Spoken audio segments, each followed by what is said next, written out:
नमस्ते, Vande Mataram. Revolution India channel पर आप सबका हार्दिक स्वागत, अभिनंदन। दर्शकों, जैसा कि हर बार मैं आप सब लोगों से एक वायदा करता हूं, किसी ना किसी एक ऐसी शख्सियत से आप सबको रूबरू कराऊंगा और आज खुद रिवॉल्यूशन इंडिया गौरवान्वित महसूस कर रहा है जब इस प्रकार की एक personalities honourable chairperson ma'am Shrimati Renu Bhatia ji हमारे साथ मौजूद हैं। हमारे आज ख़ास मेहमान हैं और इन्होंने अपना कीमती समय हमारे लिए दिया।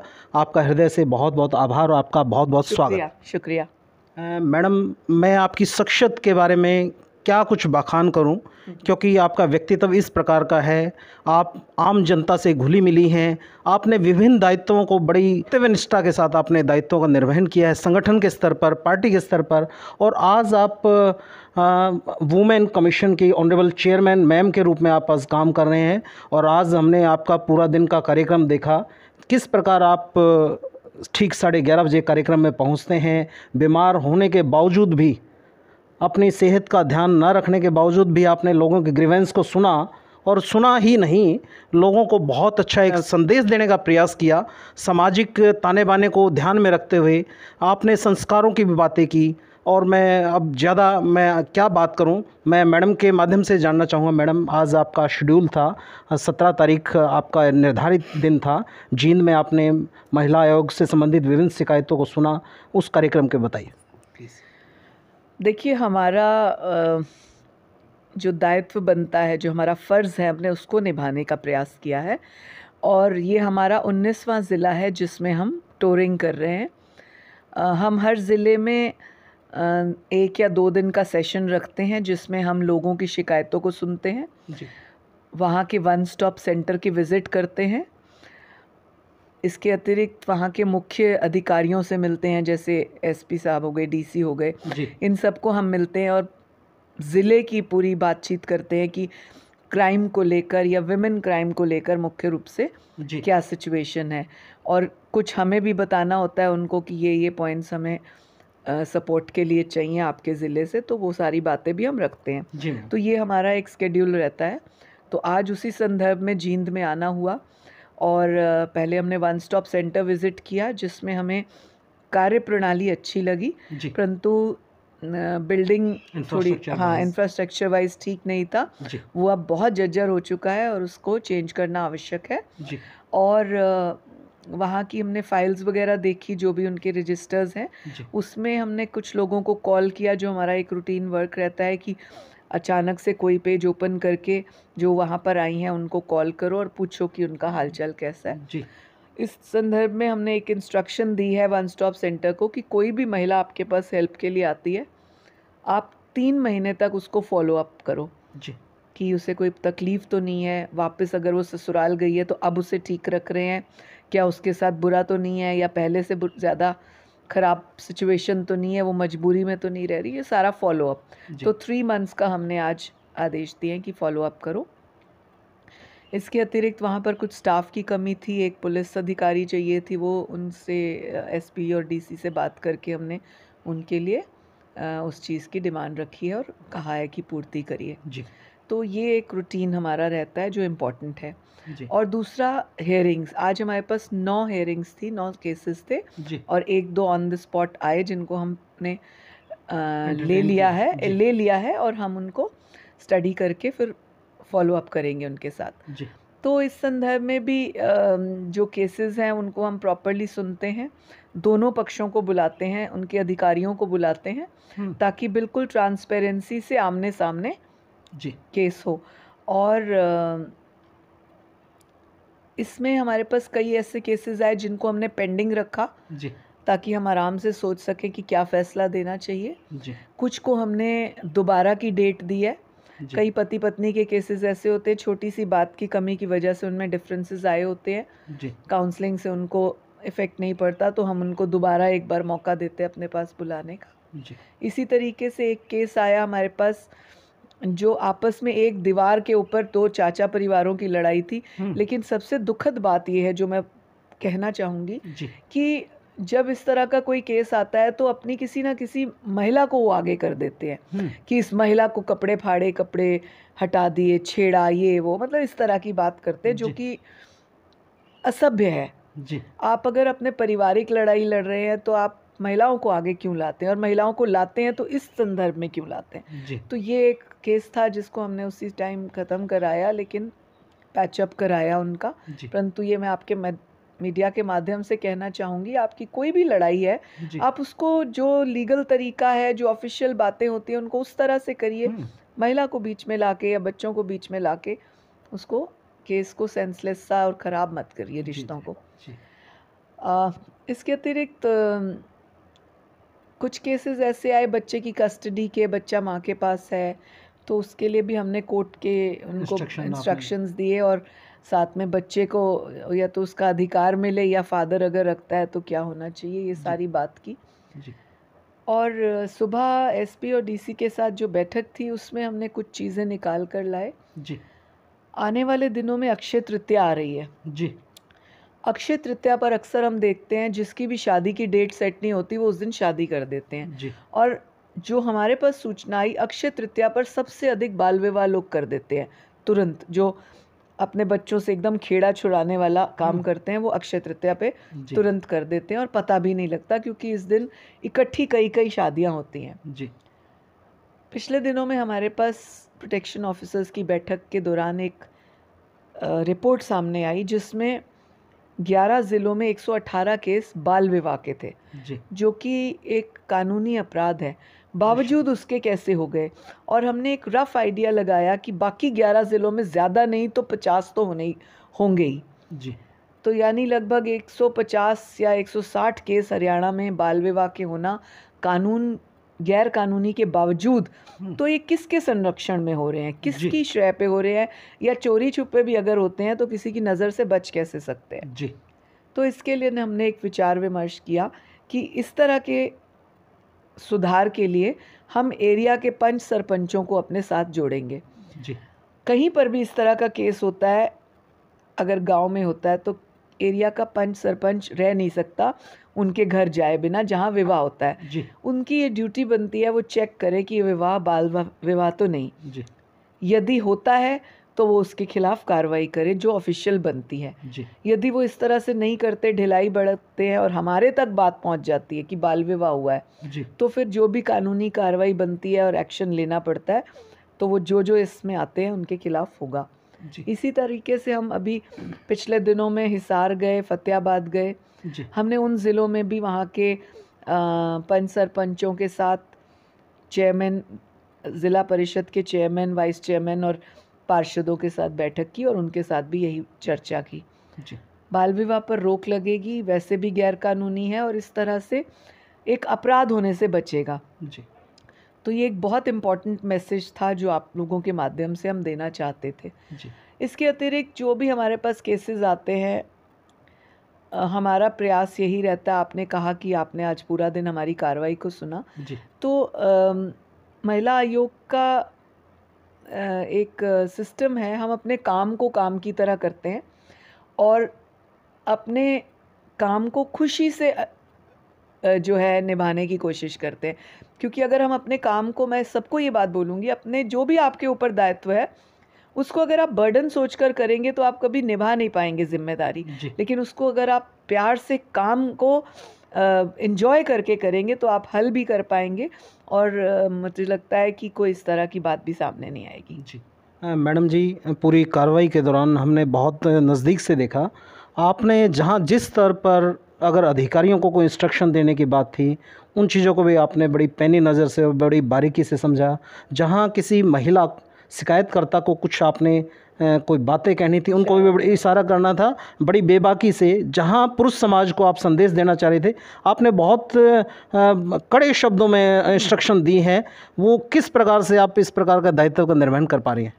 देखिए, मुझे ऐसे लगता है कि अगर हम अपने अधिकारों को समझते हैं तो हमें अपने फ़र्ज़ को भी समझना चाहिए।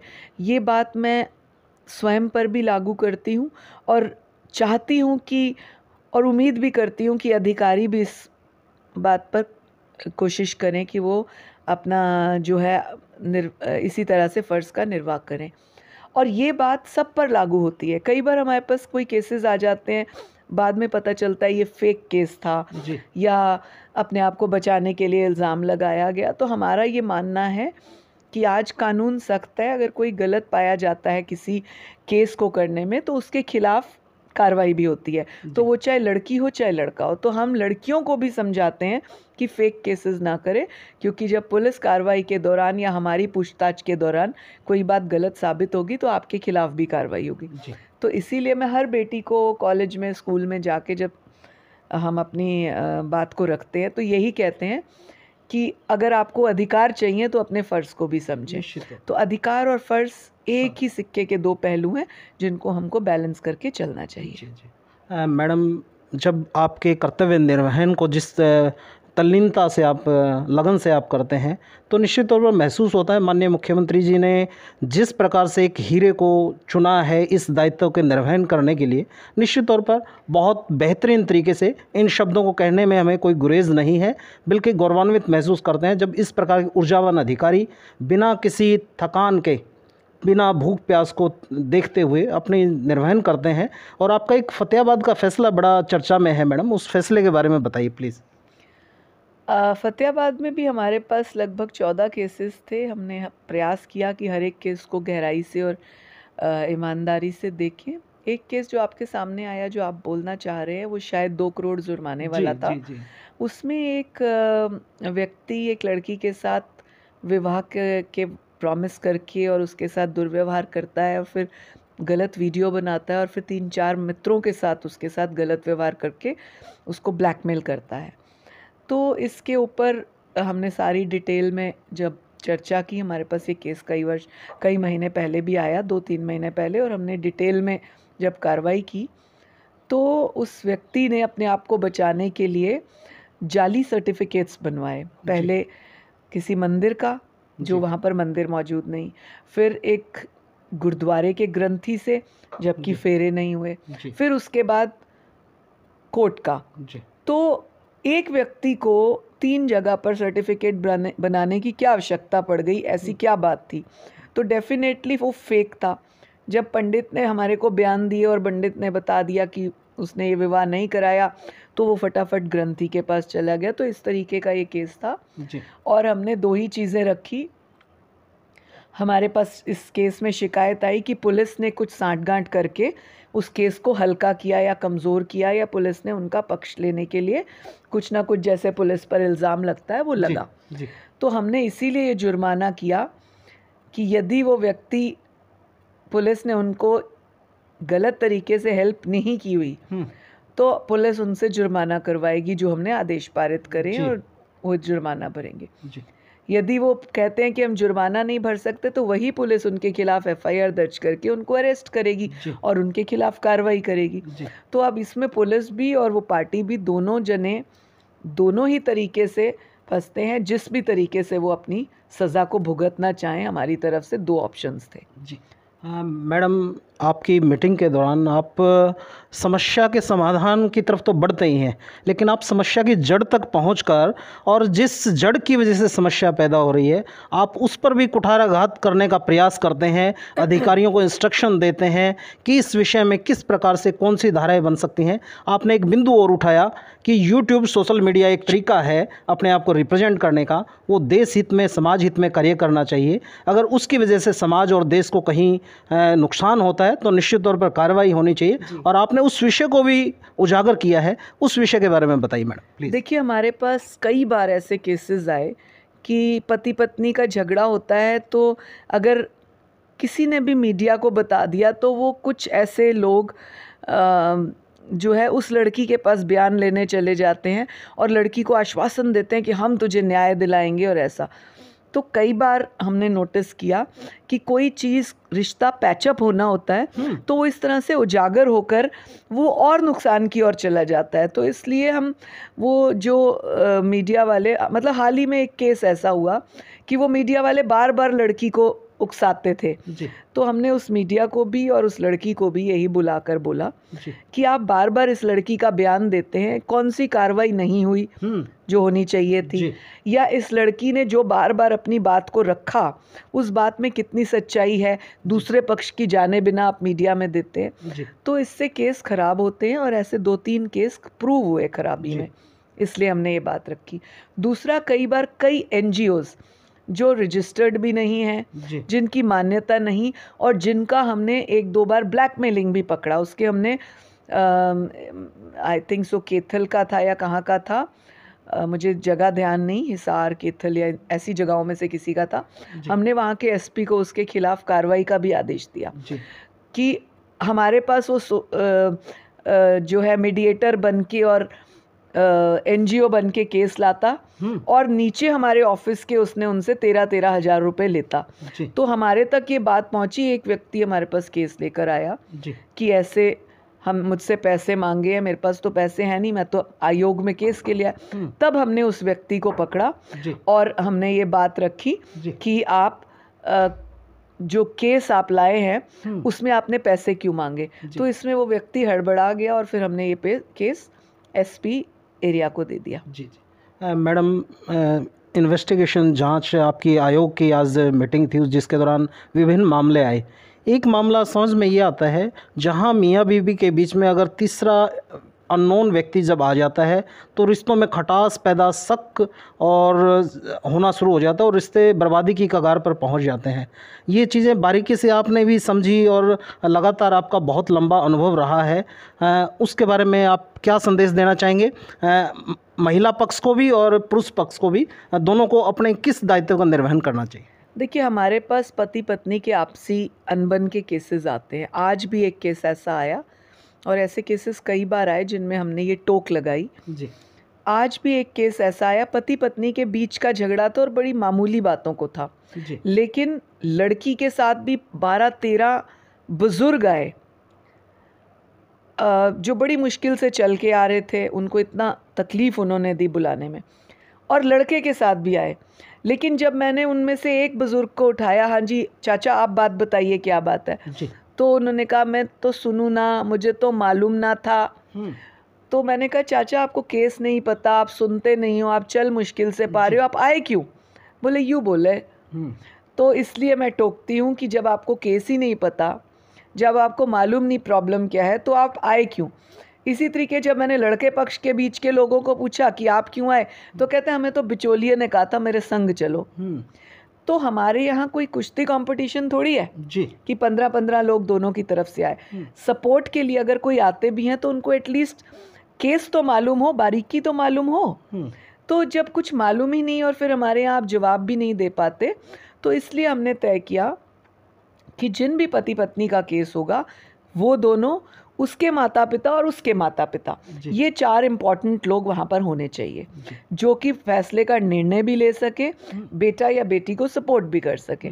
अननेसेसरली कुछ लोग, मैं इस बात को बहुत वैल्यू देती हूँ कि समाज में, बिरादरी में लोगों को उठना बैठना चाहिए, परंतु वो लोग 10-10, 12-12 बार पंचायतें कर चुके थे और फिर वही पंचायत के लोग आज यहाँ आ गए, तो उनको केस नहीं मालूम। तो इस बात से हमने कहा कि जब तक किसी का केस डिटेल मालूम ना हो, अच्छा कई बार कई पंच, सरपंच या कई लोग बड़े आते हैं बुजुर्ग साथ में, उनको यहाँ आकर एक्चुअल केस मालूम पड़ता है तो शर्मिंदा भी हो जाते हैं। तो इसलिए हम मना करते हैं कि कोई भी ऐसे लोग साथ ना आए या एंटर ना करें जिनको केस मालूम ना हो।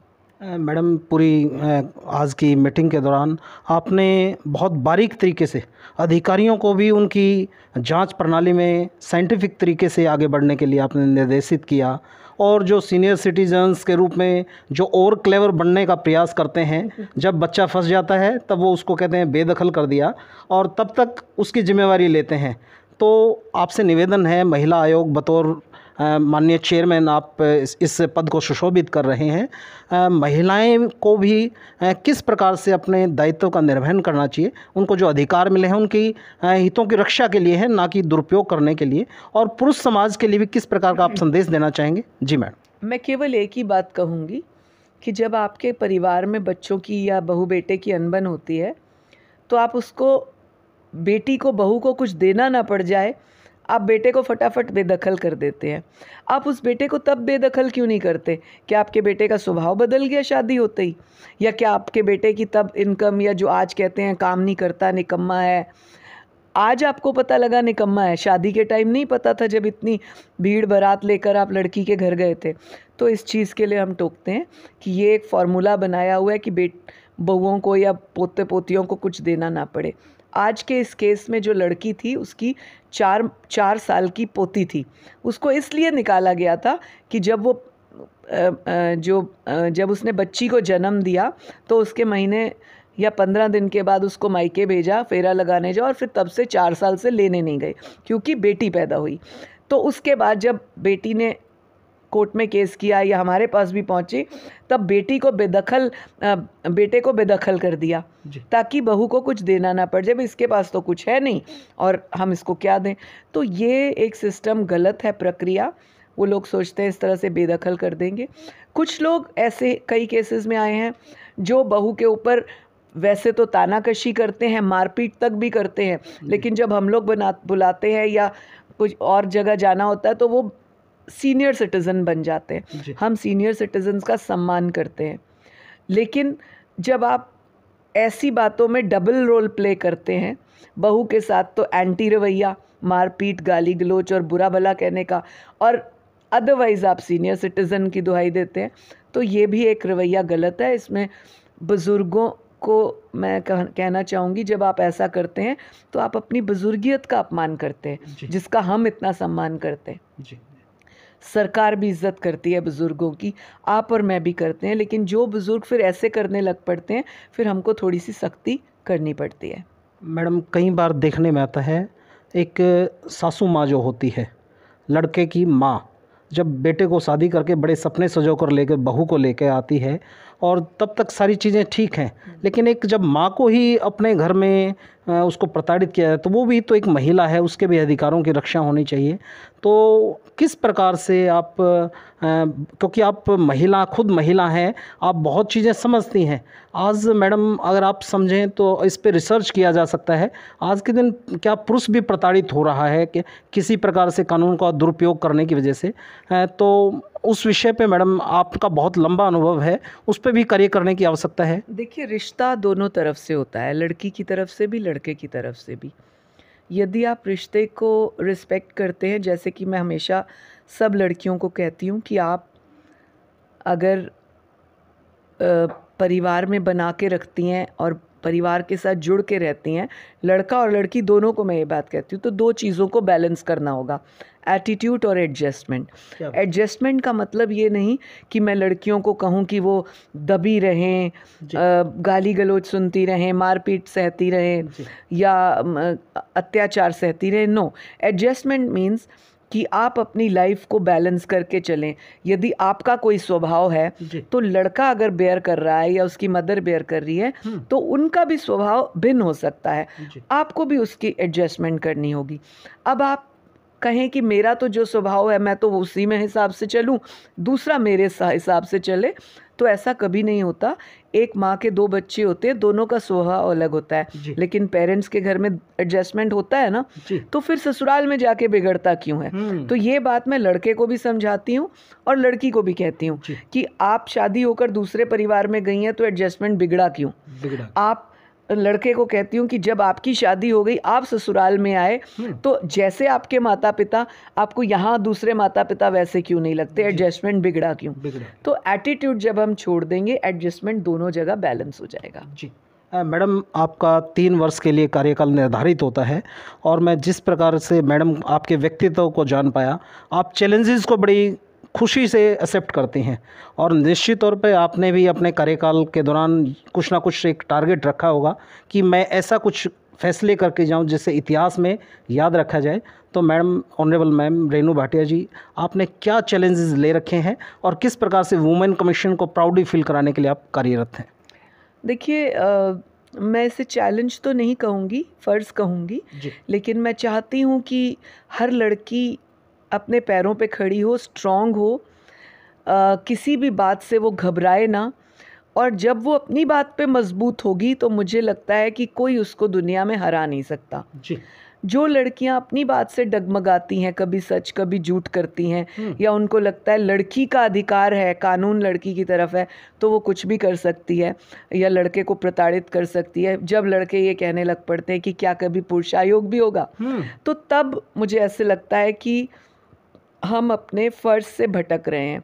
तो जब हम अपनी बात पर अडिग रहेंगे, मजबूत रहेंगे, आपको कोई हरा नहीं सकता, चाहे आप पैसे में कमज़ोर हैं या धनवान हैं, चाहे आप किसी भी स्तर पे काम करती हैं।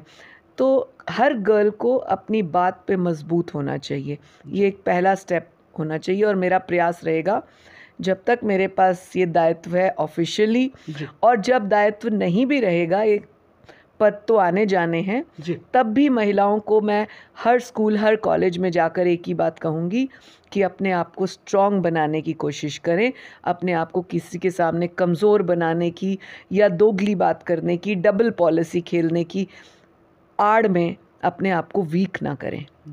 मैम, आपने बहुत कीमती अपना समय दिया, आपका हृदय से बहुत बहुत आभार। और मैं दर्शकों को इसी सोच और इसी विचार के साथ छोड़े चलता हूं। निश्चित तौर पर जब इस प्रकार की ऑनरेबल चेयरमैन मैम महिला आयोग के पद को सुशोभित कर रही है, तो निश्चित तौर पर मैं पुरुष समाज को भी इस चीज़ के लिए आश्वासन देना चाहता हूं, आपके साथ कहीं भी किसी भी प्रकार से कोई किसी प्रकार का अन्याय नहीं होगा, क्योंकि जिस प्रकार की पैनी और बारीक नज़रें मैम ने अपने कानून व्यवस्था को बनाने के लिए और अधिकारों की महिला और पुरुषों को दोनों को उनका प्रॉपर अच्छे तरीके से न्याय मिल पाए, उस दायित्व का निर्वहन बड़ी कर्मठता से आप कर रही हैं। और मैं दर्शकों को इसी सोच और इसी विचार के साथ छोड़े चलता हूँ। हर महिला और हर पुरुष अपने कर्तव्य और दायित्वों का निर्वहन करे, जो उनकी ड्यूटीज़ हैं उनके बारे में भी सोचे, और जो उनके नैतिक फ़र्ज हैं उनके बारे में भी अगर वो दोनों चीज़ों को विचार करेगा, अधिकारों और कर्तव्यों के बारे में दोनों पर विचार करेगा, तो निश्चित तौर पर समस्या कहीं नहीं है। सिर्फ छोटी छोटी बातों के डिफरेंसेस हैं, उन चीज़ों को आप सुलझा सकते हैं। और निश्चित तौर पर महिला आयोग हरियाणा सरकार का भविष्य बहुत सुखद और उज्जवल है, और यहाँ हर व्यक्ति को बहुत अच्छे से न्याय मिलेगा। इसी सोच और इसी विचार के साथ आप सबको छोड़े चलता हूँ। देखते रहिए रिवॉल्यूशन इंडिया। जय हिंद, जय भारत, वंदे मातरम।